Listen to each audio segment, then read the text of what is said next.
Hey everyone, welcome to the first lecture for Political Science 4110 Political Psychology. In the future, these recordings will probably be a little shorter and a little more sporadic. There'll be these little head bubbles on a few different slides, but not all of the slides. There may be some shorter recordings on individual slides with just audio. Others might be just text. But for this one, I thought we'd go through and sort of walk you through completely. That way you can get an understanding of what to look out for in future lectures and things like that. So let's get right to it.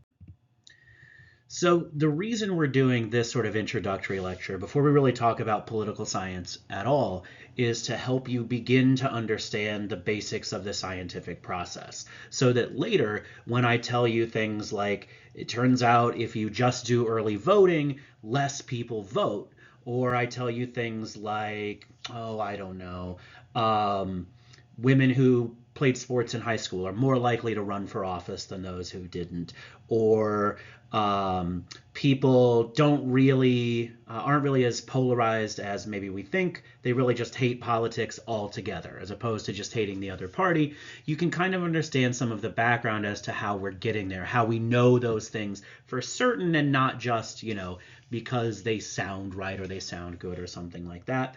And so that as we read the handful of articles that we're going to read over the course of the semester, you can understand them, you can see where they're coming from, and you can think through alternative explanations and stuff like that. So what we're really trying to do here is not think about political science at all. And the example that I'm going to give you that we're going to walk through each stage of, we're still going to walk through it like a political scientist would or a political psychologist would, but I'm going to do it with something that has nothing to do with political psychology, nothing to do with politics or psychology at all, something that you can sort of wrap your head around on just with your basic understanding that you walk around with every day. So obviously the specifics will be different. The concerns, the problems, the things that we need to do to make an experiment work with people when we're doing psychology are going to be different than what we're going to do today where we talk about plants. But the principles of thinking through it, of thinking about, have we thought of everything? Have we controlled for everything? Have we randomized things? Have we defined the problem clearly enough? All of these kinds of things are going to be the same whether we're talking about a plant or we're talking about a human being or something like that. Next week, we're going to talk about some of the challenges specific to studying humans who usually know they're being studied. But for this week, we're just walking through a very basic experiment, thinking about the process of doing science. So as we're going through this, you don't need to think about politics, but have that a little bit in the back of your mind. We're going to talk about measuring a new type of plant food, but how can the concerns, how can the challenges here generalize to working with people? So let's start off with our question, right? Imagine you've developed a new type of plant food, something for somebody to put in their plant pots, and you want to prove that it helps plants grow better so that you can sell it and make a bunch of money, right? How would you do that? How would you prove to other people that your plant food actually works and that when you show them a plant that's grown taller, that it's your plant food that is doing it? So seems relatively simple at first, but as we start to walk through this, there are a bunch of challenges that present themselves that if we want to really convince people that the plant food works, we're going to have to take account of. So first, we have to figure out what grow better means. And grow better might mean different things for different plants or for different contexts, right? It might mean that it grows taller. It might mean that it grows wider. It might mean that maybe it just grows quicker, right? Maybe it doesn't actually get taller than it otherwise would have, but it gets there faster, right? It grows to full height in a week instead of a month. Maybe it resists disease better. Maybe its fruits are bigger, or there are more of them, or they taste better, or something like that, right? If we just say grow better, that could mean a bunch of different things. So the first thing we need to do is clearly identify a question so that we can figure out how to test it. So what that might look like in a scientific setting would be, of course, a hypothesis, right? Your hypothesis is your sort of bet of what you think is going to happen, and it's stated in the affirmative. It is that your treatment, the plant food, adding the plant food, will cause some outcome. By the way, since this is our first lecture, right, when you see terms in bold in this lecture, those are terms you should understand, right, and be able to define and explain on an exam, right? I have built in some study guide elements to the slides by providing them in bold. So be on the lookout for any of those words and use it to create a vocabulary list of terms. So a hypothesis in a scientific setting will specify some sort of relationship between an independent variable and a dependent variable. Your dependent variable is your outcome. That's the thing you care about. It's the thing that you don't manipulate, you don't change at all, you just measure the outcome. The independent variable is something that you control or measure. So in this case, if we're thinking about our plant food, right, getting the plant food is the independent variable, whether a plant got the plant food or did not get the plant food. And the, let's say the height, if we think about the vertical height of a plant, that's our dependent variable. And if you want to help have a heuristic to remember that, the dependent variable depends on the independent variable if your experiment works, right? If your experiment works and your hypothesis is correct, then the height, the dependent variable, depends upon whether or not the plant got plant food, which is the independent variable. As I sort of alluded to on the last slide, your hypothesis has to be specific. Grow better could mean any number of things.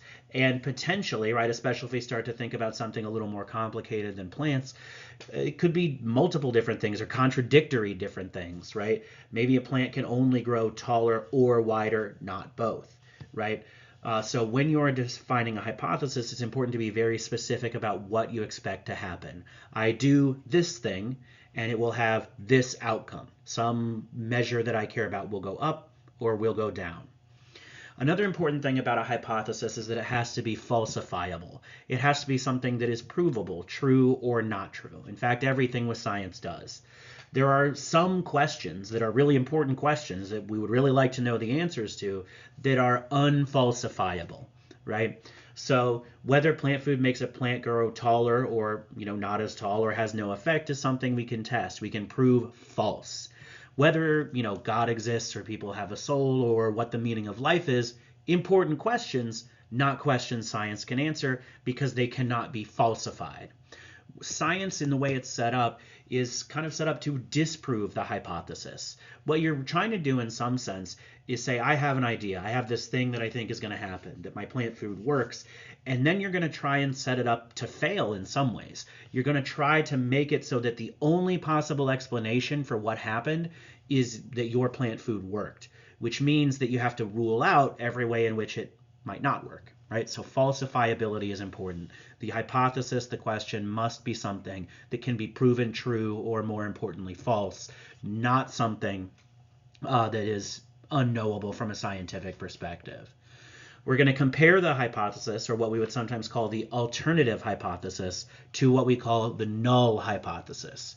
The null hypothesis is just nothing happens. Your plant food does not improve the height of the plants if we're concerned about height specifically.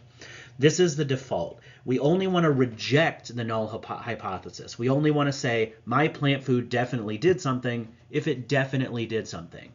And in a scientific setting, the sort of accepted way we do that is to say that there has to be basically a 95% chance that the results you got were due to the plant food and not due to something else. We're not going to do much math in this course. We're going to have to kind of like glance at it behind, our fingers, like mom watching a horror movie or something like that. But we're going to have to talk about it a little bit. But for now, the important thing to remember is in order for results to be published, in order for them to be, you may have heard this term, statistically significant, we have to be very confident that our treatment, the thing we did, the hypothesis we have, is correct, and we have to be about 95% certain. We'll talk more about what that means later, but 95% is the key number. Just as a quick aside, just so you know that it's out there, in some disciplines, right? So political psychology takes from political science, it takes from psychology, sometimes borrows from sociology or history or things like that. Some papers, some other types of disciplines or academic, departments and things like that might, instead of calling their question a hypothesis, they might call it a research question. Whereas a hypothesis sort of makes an argument, my plant food will increase the height of this plant. A research question is more open-ended and just basically asks what happens if we give the plant food. Does it increase height?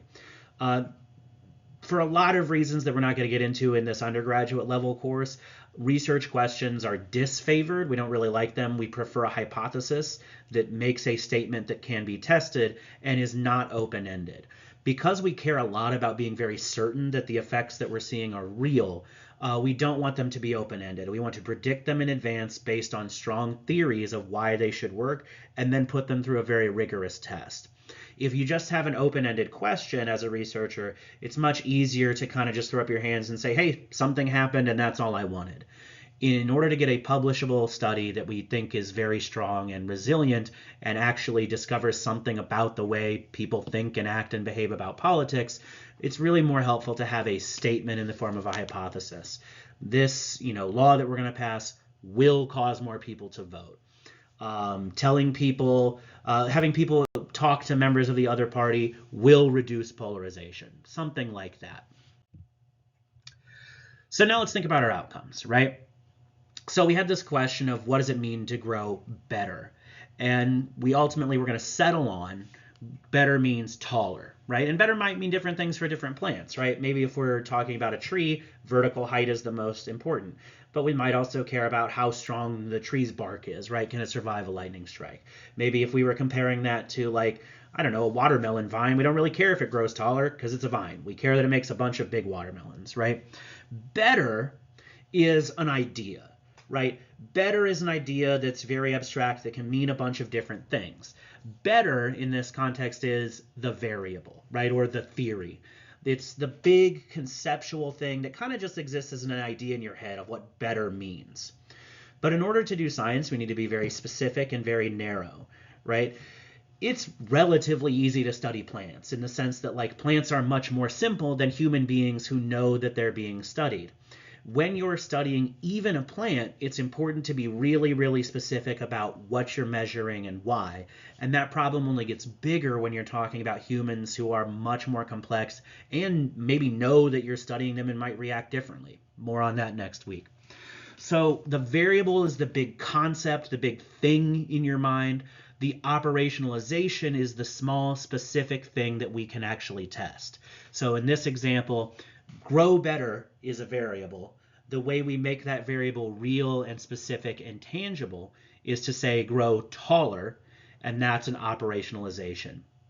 You might also hear as we read these papers and as I talk in class and things like that, the idea of a variable also be referred to as like a concept or a construct. One, the variable, the concept, the construct, all the same thing, means the big vague idea. The operationalization is, hey, we can't test all of that at once, so this is the specific way we're going to do it in this study. In fact, you might end up being surprised as we go through these studies how little they oftentimes seem, right? Maybe we're trying to see whether, I don't know, talking to other people of a different party helps people get along better.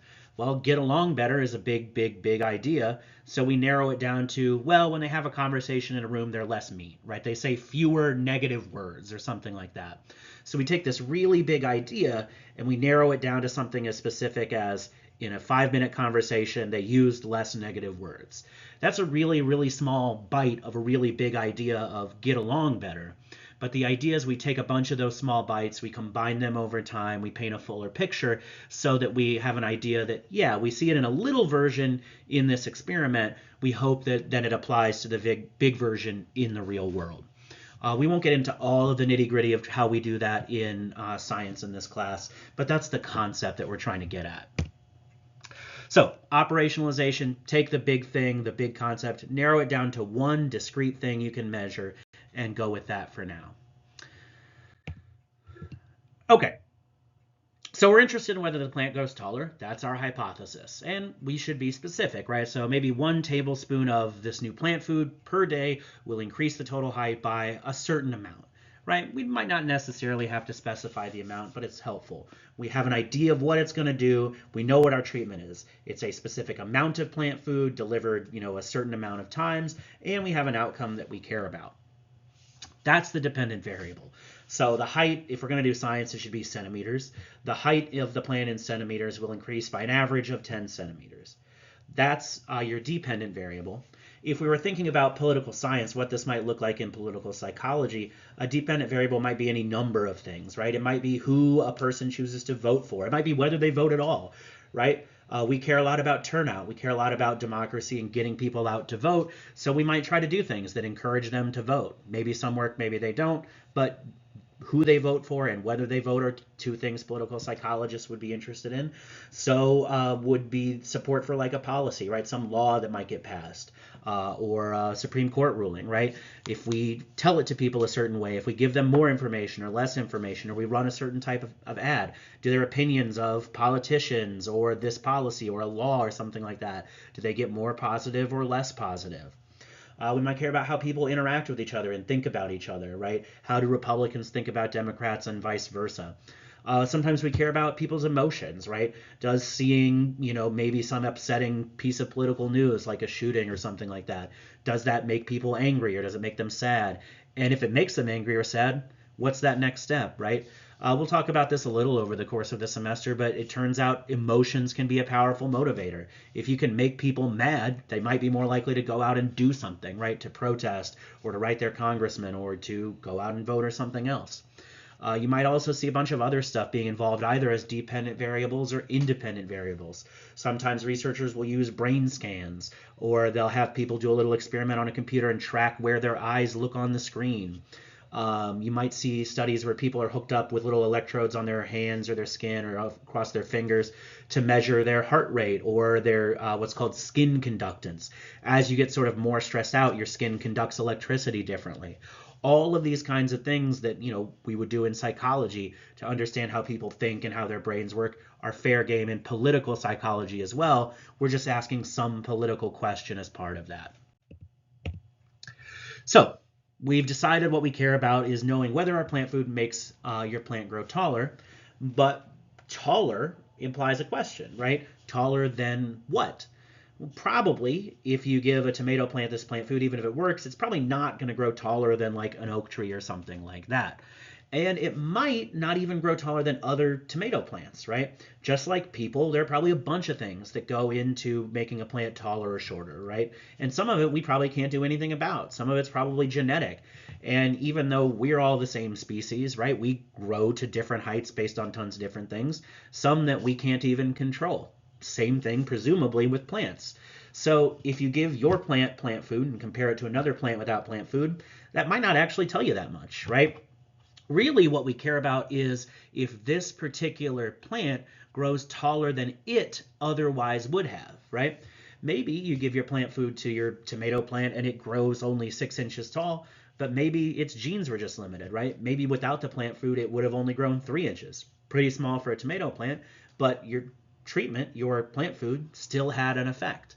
So in an ideal, world where we were omnipotent and could do anything, we would sort of be time travelers, right? We would have one reality where we give the plant food and then we wait and we measure the height, and another reality, the counterfactual, where we don't give it the plant food and we see how tall it grows. But of course, we can't do that very well with the same individual plant, right? It's going to grow to the height it's going to grow to with the plant food or not. We can't do both. So we need a comparison. We need a way to compare what the effect of the plant food is to not having the plant food. So we can't do both, so what are we going to do? We need to make a comparison group. So I buy two plants. Go to the same store, pick them up, right off the shelf. Maybe I try and look and make sure they look about the same degree of health and they're about the same height already. Maybe I get one packet of seeds, right, and cut out the middleman. I plant two seeds, one gets the plant food, one doesn't. And now I have another question is, what's the other one get, right? Do I give it nothing at all? Or maybe do I give it industry standard plant food? If I'm interested in whether my plant food helps the plant grow taller at all, then I should just give the other one, light and water and that's it. But if I'm trying to sell the plant food, I probably want to be able to advertise that it does better than the competition. So maybe instead of that, I give it whatever the leading brand is right now. There's some other plant food available at Home Depot. I buy the standard plant food and I compare them, right? I give one plant standard plant food, one my new plant food, then I see who grows taller. This is, in its basic form, an experiment. You have what's called a treatment, the thing you do different between the two groups. You have two groups. You compare the results between getting the treatment and not getting the treatment. In this case, the treatment's the plant food, right? One plant gets the plant food, one plant does not. In political psychology experiments, it could be any number of things. We could be comparing two groups of people who live in different states. Maybe one state has, for example, legalized marijuana and the other doesn't. We could compare them on that difference. We could bring people in and have them do a survey, and maybe we tell them different versions of the same law and see whether one does better than the other. Maybe if we're trying to see, hey, can we make people get along a little better, have good conversations about politics? Maybe one group of people, they talk to a person of a different party. Maybe the other group of people, they talk to somebody in their own party. And we see how their attitudes change or their emotions change or something like that. The treatment is the thing that is different between group 1 and group number 2. We have the treatment condition, right? That's the independent variable. And then we have the control condition. The treatment condition is the group of people, or the plant in this case, who gets the new thing, who we do something to. And then we want to compare that to a standard group who gets nothing or gets sort of the baseline equivalent. So the independent variable is whether you got the new plant food or not. And the dependent variable is whether your height, or the height of the plant, I should say. So we're always comparing a treatment group to a control group. One group that gets the new thing, the other group that does not. So if you've been thinking about these plants and this plant food and trying to prove for sure that your plant food does better, you need to make sure that the conditions are as identical as possible between the two plants, right? Because if I give my plant food and then I stick it out on the patio where it gets lots of sun, and the other plant I stick in a dank basement that never gets any sun, well, then the difference that comes out between those plant heights is probably not much to do with the plant food and more to do with the fact that one got a lot less sun, right? And if I didn't water them, right, the same, the difference would be maybe something other than the plant food. So I want to anticipate those arguments. I want everything to be as the same as possible. So I'm getting the same plant, the same type of plant. I'm making sure they have the same soil. They're getting the same amount of sunlight, the same water, the same amount of water, the same quality of water, right? I'm not giving one like filtered nice water and another one dirty water from a dirty hose or something like that. I'm using the same pest control, right? Maybe that's no pest control. Maybe that's just, spraying them once a day. Whatever I'm doing, I just want to make sure it's the same between both conditions. I don't actually care about the effect that sunlight or that water or that pesticides have on the plant right now. I just need to make sure that they're the same between my two groups so that any difference that does emerge in plant height can only be due to my plant food because everything else was the same. These things, the water, the amount of light, the soil quality, the soil pH, anything else you can think of that you work to keep the same between groups are what we would call control variables.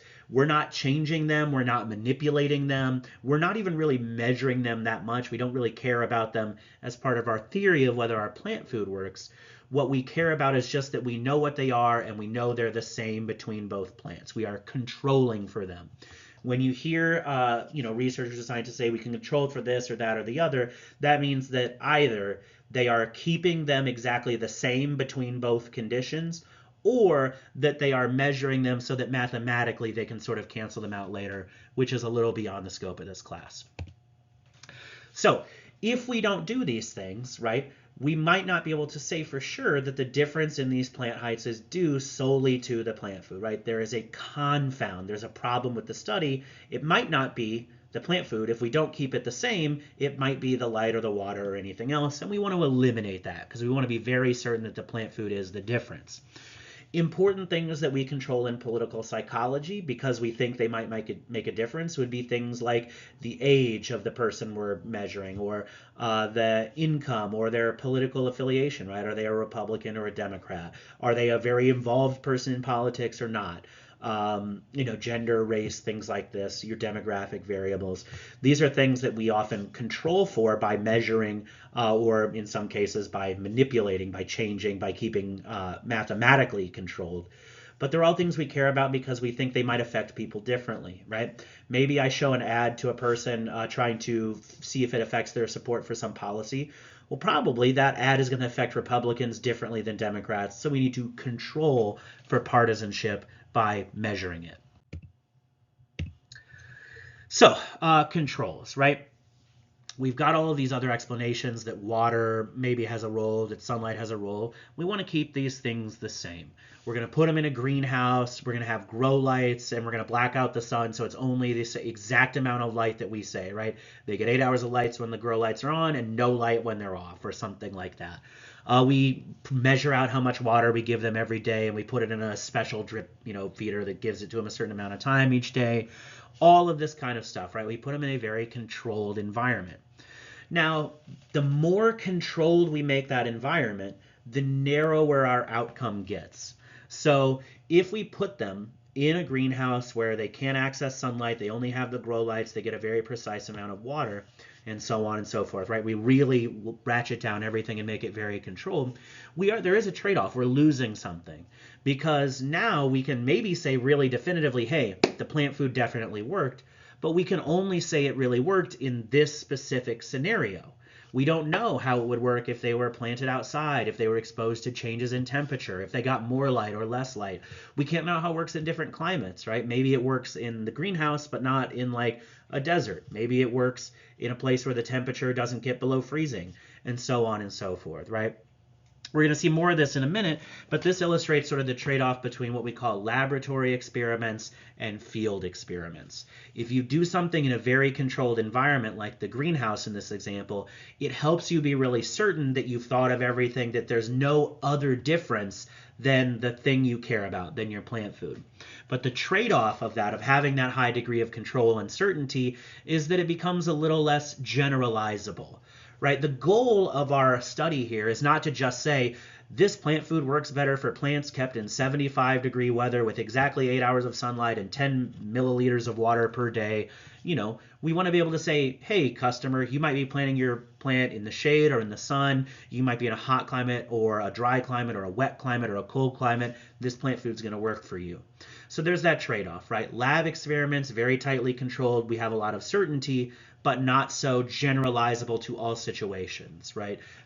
More control, less generality. So being able to control for things requires that we can measure and maybe even manipulate them, right? So in political psychology, when we bring somebody in, we can ask them, what party are you? How old are you? How much money do you make? Stuff like that. And we can mathematically make sure that those things are kind of even between our two groups. But what if there's something that not only can I not control, like the light or the water in the plant, but I maybe can't even measure, right? So not only can I not make sure it's the same between both groups, but I can't even know what it is, right? So maybe for this plant, it's not about sunlight or water, or at least not just about sunlight and water and pesticide that I can very easily control. Maybe it's something genetic in them. Maybe there's a gene, and maybe my plant food is going to work really well on plants with one gene, but not another gene. And maybe even though I invented plant food, I don't have a lot of technology to like DNA test plants. So maybe I have no way of looking at this plant and knowing, does it have DNA type A or DNA type B? Well, if that's the case, then I'm really in trouble, right? Because I can't now control for that. I don't know how it's going to affect the plants. If I give it to two plants and they grow differently, maybe that was my plant food, but maybe it was because one had the right gene and one didn't. So I can't control for that at all. So what do I do? The answer to that is twofold. It's sample size and randomization. So if I buy two plants, I don't know which one has which gene. That's a big problem. But if I buy 100 plants and I randomly give some of them the plant food and some of them the regular plant food, not my special plant food, right?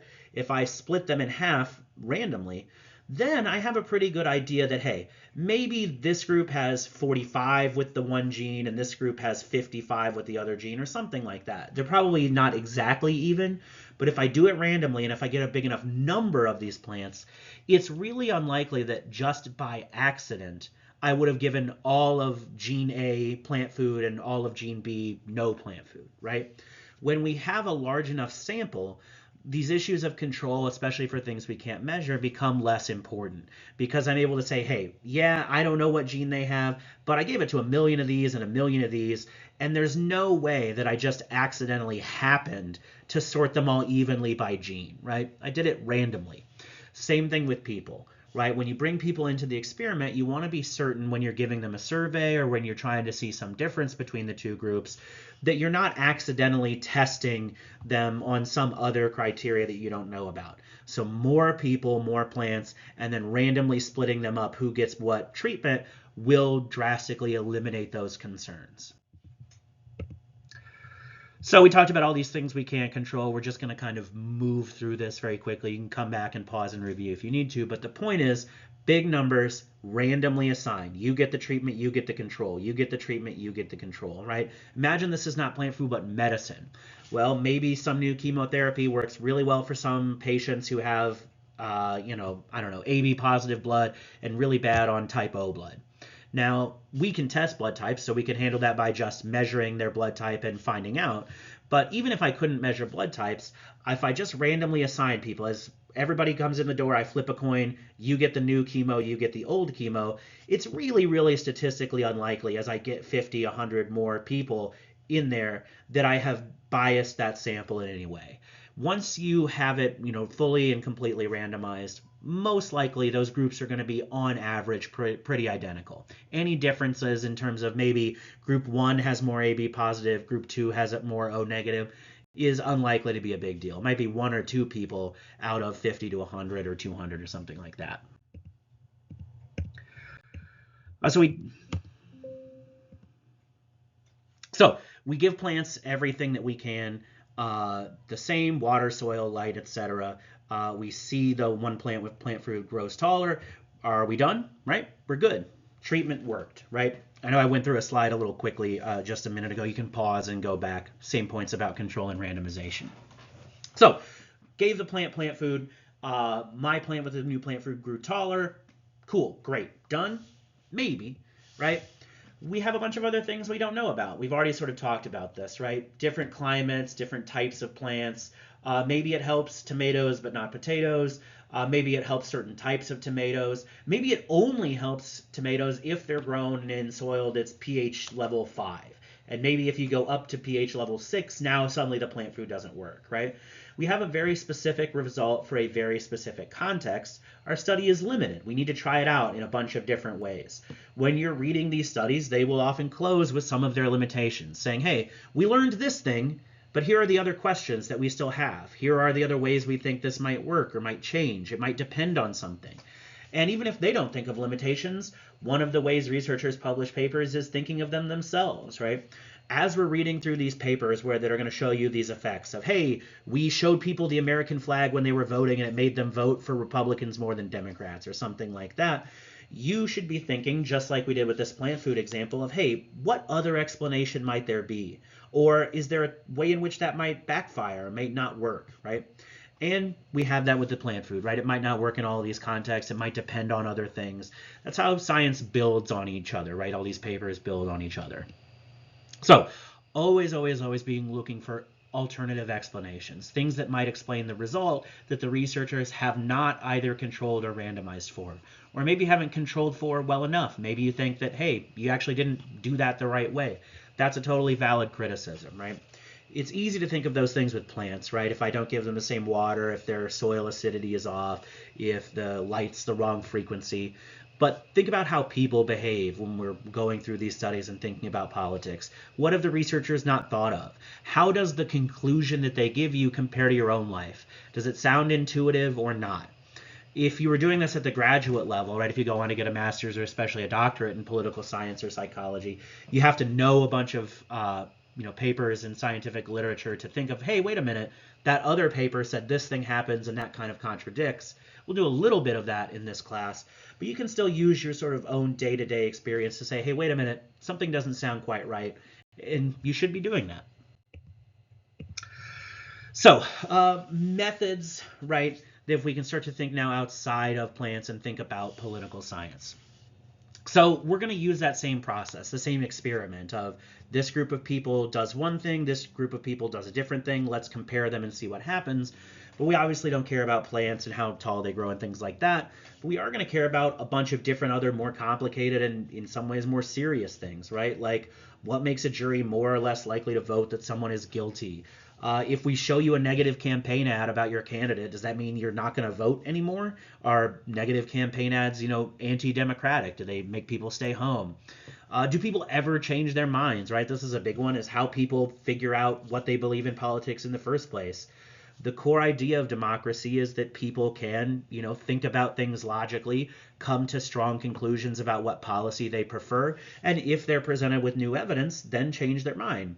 I'll let you think about whether you think people ever actually change their mind in politics. I'm sure you've gotten in debates with your parents or your classmates or your grandparents or people on the internet and seen it not happen, but when does it? Do people form their beliefs rationally? What influences how people believe and act? All of these kinds of things are stuff political psychologists are very interested in. So, same type of thing, right? We can do experiments. Maybe we want to see, hey, when we give juries their instructions about how to decide what makes them more or less likely to vote guilty, well, we could do simulations. We could bring in people, we could show them a fake trial, and we could give one group of jurors one set of instructions and another group of jurors another set of instructions. Maybe they'd interpret the law slightly differently.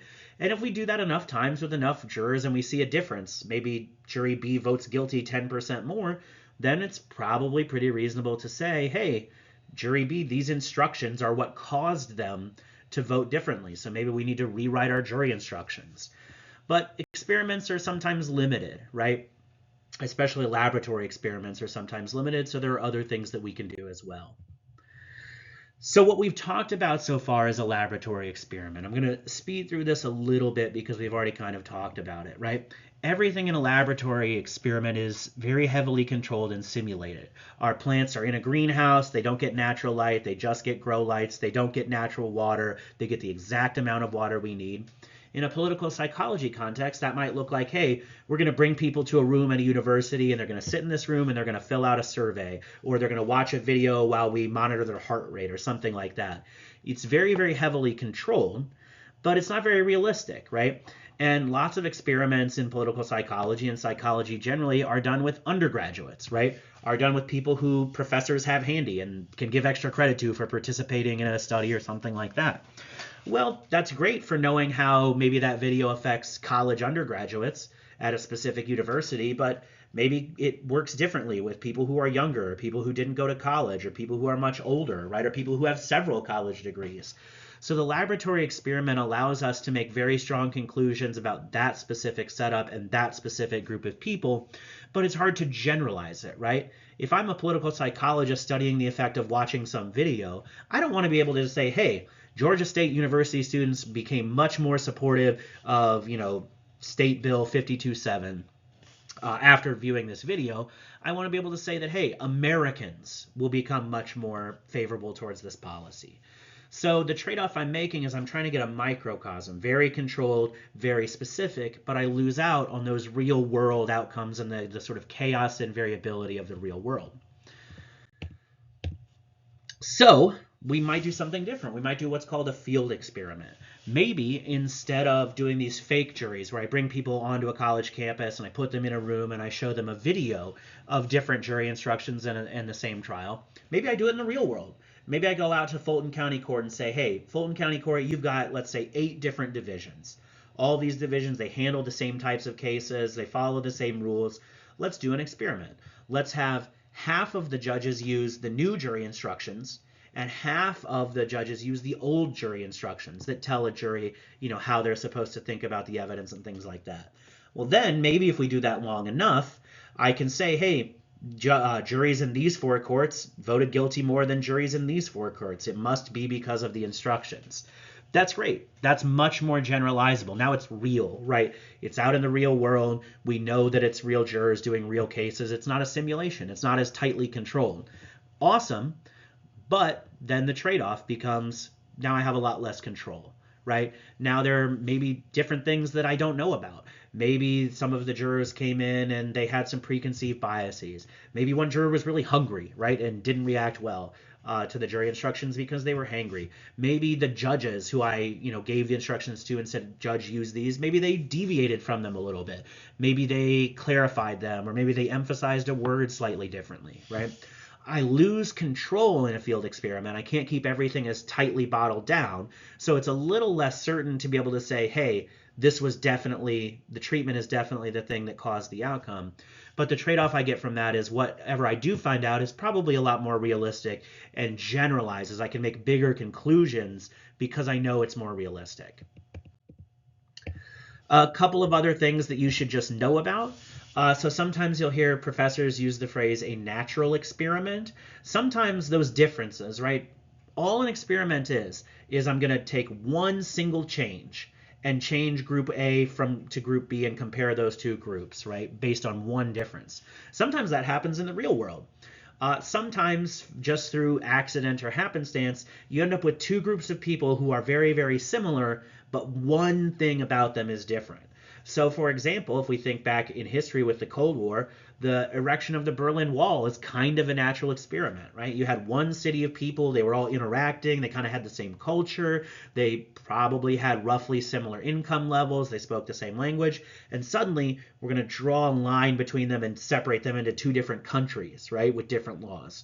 Well, now any differences that we see between those two people or two groups of people is probably due to the changes implemented by the wall, right?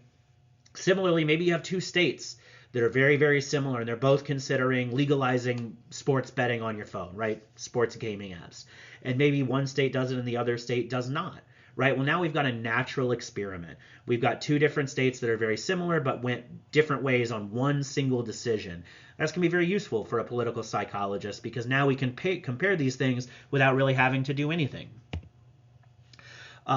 Similarly, right, we might have what's called an observational study where we don't go out and change anything ourselves, but we look for differences that exist in the world at large, which we would call an observational study. I am just observing, I am not experimenting.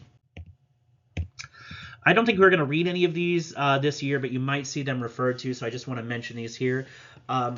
Each one of these experiments we talked about is really, really small, right? Narrowing down to one really specific change. Well, that leads us to draw really, really narrow conclusions, right? The example I used earlier was if we have people talk to a member of the other party, they don't use as many negative words in these little interactions. Well, maybe that helps us, if what we really want to say is, hey, talk to your neighbors, talk to people of the other party, you'll get along better. That little study helps a tiny bit, but not that much. So what some scientists will do is once people have done half a dozen or a dozen or 20 similar studies all trying to see, hey, does talking to somebody of the opposing party actually help you get along better? Another researcher will come along and do what's called a meta-analysis, where they bring in all those studies together and they do a bunch of math and they say, hey, this study found a 2% effect and that study found a 3% effect and this study found a negative 1% effect and so on and so forth. And they kind of lump them all together and say, if we look at all the studies as a whole, this is the conclusion we draw. That's what's called a meta-analysis. The nice thing there is you've got a lot of data. You've got a bunch of different studies that all maybe come at it at a slightly different angle, so that helps you be certain. But the downside is you can't just go out and do this, right? You have to have other people do the experiments first. So I think this will be the last really long slide. When it comes to psychology, to how people think and behave and decide to act, it can feel very mushy, right? In fact, even asking some of these questions of how does this policy make somebody feel or how do they feel about a candidate feels like a sort of wishy-washy, fake kind of thing. But we're trying to do science. We want to make very strong conclusions. We want to be certain that we're discovering something real about how people think about the world or how they encounter and interact with the world. So how are we going to do that? How do we make sure that when we talk about, hey, how does your personality affect your political beliefs, which we're going to do this semester, how do we know that that's any more valid, any more real than a BuzzFeed quiz that says your favorite breakfast food will tell us what your favorite movie is, or zodiac signs, or the Myers-Briggs personality test, which you may have seen, which I'm sorry to tell you does not really have any scientific basis in reality, or at least not much of one. Well, there are a few things that we can try to do to make sure that we're discovering something that's real as opposed to something that, maybe feels intuitive or sounds right, but ultimately doesn't do anything. So one of the main things we're looking for is what we call predictive validity. If we're discovering something real, if we're able to say, hey, people with this personality vote this way, we should be able to do that not just in our laboratory, but to be able to predict in the real world how that should go. If we're able to say, I don't know, maybe we do a study and we say, hey, we want more people to vote. What if we make early voting a thing? What if we let you vote 10 days early? We should be able to go to a state legislature and say, if you pass this law, your rates of voter participation will go up, right? That's a big part of this, is being able to predict behavior and then having those predictions validated by other studies and by the real world. One of the terms you may have heard when thinking about psychology is replication, right? We do these studies not just once, but over and over and over again in different contexts, or at least that's the idea, right? One researcher does one study and another says, hey, that's cool, I have a similar idea, and takes that study and builds upon it. And if we keep getting the same results or very similar results across different groups of people and different times and different contexts, the more that we do that, the more we build that up, the more certain we are that the thing we're finding is real. Now, that thing might still change over time. It might work for some people and not others, but we're looking to make predictions about the real world that when we implement them in the real world, when we implement them in other studies, repeat and come back and end up being true. A couple other terms that you'll hear me use over the course of the semester that we care about. You've already heard me say generalizability a few times. We're going to talk about this more next week, but the idea is, right, we can't survey everybody. I can't do an experiment on everyone. I can bring in a handful of people and I can show them my little video and I can say, hey, how does this make you feel about this law or that law? And my goal is to then generalize that, to take a small group of people, put them through my experiment and say, hey, this is probably how it works in general for everybody. Of course, we also care about what causes the outcome that we care about, right? We don't want to just find correlations. We don't want to just say, hey, these two things seem to go together and they seem to be related. We want to be able to say thing A causes thing B. The plant food causes more plant growth. We'll talk more about some challenges with that next week. But for now, right, just sort of have in the back of your mind as we're reading the studies, did they prove that this causes that? Or did they just kind of prove those things go together, right? If you look at statistics on shark attacks and ice cream consumption, you're going to find those things go up at the same time, right? As more people are eating ice cream, more people are also getting attacked by sharks because they do both of those things in the summer, right? It's hot out, people go to the beach, people are around sharks. It's hot out, people have ice cream, right? Those things are correlated, but there's probably not a causal link. One doesn't cause the other. Although I suppose if you got attacked by a shark, you might go get ice cream to feel better afterwards, right?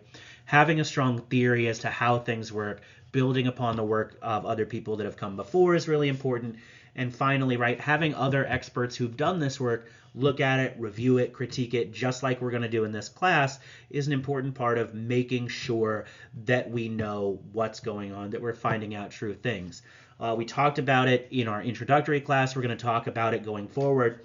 Plenty of people have really good ideas or good sounding ideas about how to make the world a better place, how to make more people vote, how to make people get along better, how to get people to behave more, nicely to each other in public and get along better. But sometimes those things don't work just because they sound good. We want to be certain that we're finding out real truths with this process of psychological science and political psychology, and not just doing things that sound like they make sense, but are actually kind of illusory. So real quick, I promise we're not going to do a ton of math in this class, but I want you to know what's going on behind the scenes. So all mathematically that you really need to know for this class is kind of how it works, which is just y equals mx plus b. So if you remember this from high school algebra, right, you've got mx, right, your slope, and b, your intercept, and then y is the outcome. It uses it to plot a line on a graph, and you could use it to find a line of best fit. All these researchers are really doing, it's of course much more complicated, but it all boils down to this, right? Your x is the independent variable you care about. It changes, right, for each individual.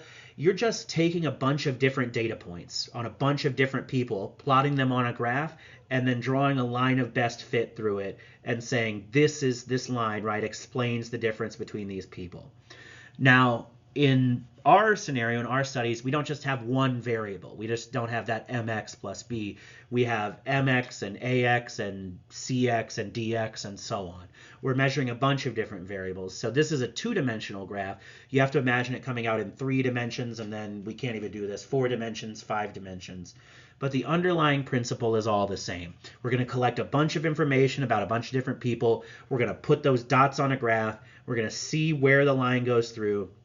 And then for each individual dot, we can maybe say a little bit, hey, this is why this dot is a little higher or a little lower.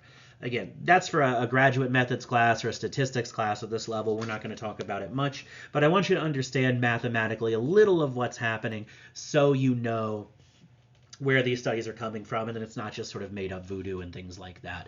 It is, in fact, a lot of math that boils down to, we have this big data set of people, we have them measured on all these different axes, the y-axis, the x-axis. How do we explain, how do we draw a line through them and say on average where they come out? We're only willing to do that. We're only willing to say we know that this effect is real and does something if mathematically it comes out and says there's a 95% chance that this particular distribution, this map of these dots on this graph, is due to the treatment and not due to random chance, right? If the dots are scattered all over and there's no line that goes easily through them, well, that's random noise. Your treatment didn't do anything. But the tighter and tighter those dots get, if you imagine them on a scatter plot, the more certain we can be that, hey, this treatment's really doing something. And the threshold that we care about in science, because we want to be really sure, is 95%. You will still see sometimes people say something like marginally significant when a result is only 10% or even 15% certain, or I should say uncertain. So you'll see some people say 95% is the golden threshold, but if it's like 90% or 85%, we'll call that marginally significant. We'll say maybe there's something going on here, even though we're not 100% or 95% sure. So marginal significance is more than we're going to get into in this class, and there's debate about how loose we should play with that rule. The rule of thumb you need to remember is 95% to be really certain, but sometimes we can squeak by with 85 or 90 for marginal significance. Not going to talk over this one. I've talked long enough. Here's a breakdown. I'll post the slides separately so my little face bubble isn't in the way here. A summary of the drawbacks and benefits of each type of study. Hopefully these will also become a little more intuitive as we actually read some over the course of the semester. Okay, last thing, because I've already talked for way too long. So next week, we're going to talk about challenges and strengths and weaknesses of studying people, things you have to do when you're not just working with a plant. And we're going to read 2 articles so that 1, you can see what this all actually looks like for people, and 2, so you can start seeing how these things fit together, right? So you're going to see the surveys that they use and how they'll tell you in their methods section how they went out to actually do their experiment. And we're going to talk about how these studies compare to each other. The studies you're reading for next week deal with very similar things and come to kind of different and maybe kind of sketchy, contradictory conclusions. So we're going to talk about how science builds off of itself like that. What do we do when 2 studies contradict each other, or at least maybe have some tension, right? They don't quite line up. See if as you're reading these studies, you can figure out why these don't quite mesh, why there's something that's wrong about these 2 studies and how they speak to each other or don't speak to each other.